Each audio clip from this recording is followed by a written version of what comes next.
When well water enters your home, it's pumped into a pressure tank. A pressure tank serves two basic purposes. First, it provides water storage and water under pressure to your home when the pump is not running. In times of high demand, it also provides a reservoir of additional water to help the pump keep up. Pressure tanks operate by maintaining a range of pressure in the tank that forces water out into the line when a faucet or other source is opened. When the pressure in the line drops below the low-end preset level, generally 20 to 40 psi, it engages automatic controls and preset gauges like the pressure switch here. This causes the pump to kick on and begin pumping water into the tank and home distribution lines.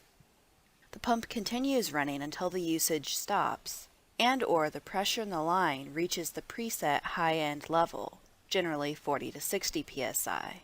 The minimum pressure has to be high enough to lift water to the highest and farthest point in the line.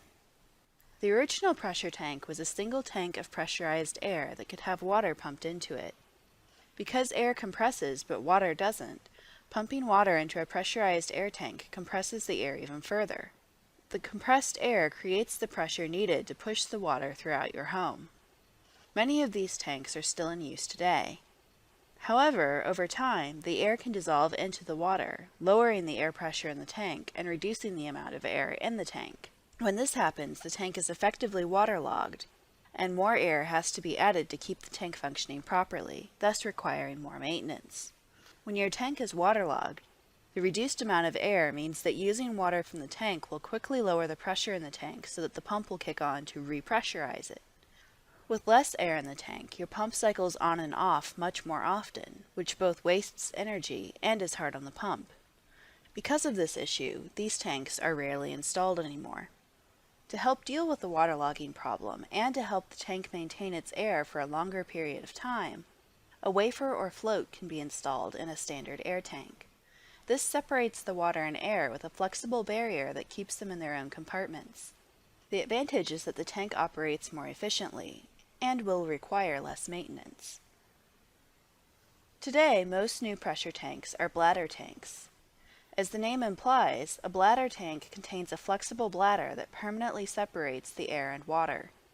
The water goes into the bladder, which expands against the air pressure in the tank. As water is used, the air in the tank pushes against the bladder so that water in the bladder empties into the distribution line. As the bladder empties, the pressure in the tank drops to a point that the pump kicks on to begin refilling the bladder again. There are a number of factors influencing tank size. A low-yielding well, for example, would require a larger tank for water storage. That way, the pump can provide water at a much lower rate to fill the tank when no one is using water. The pressure tank stores the water and has it available during times of higher demand. Without a large pressure tank, water use would quickly empty the tank, requiring the pump to kick on and try to keep up. If the demand were high, like during a shower, and your well only produced a few gallons a minute, it could cause a supply interruption.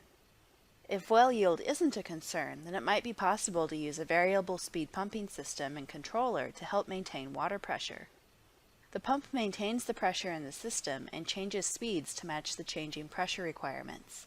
For these installations, the pressure tank is only a few gallons in size and helps keep the pressure constant on pump startup.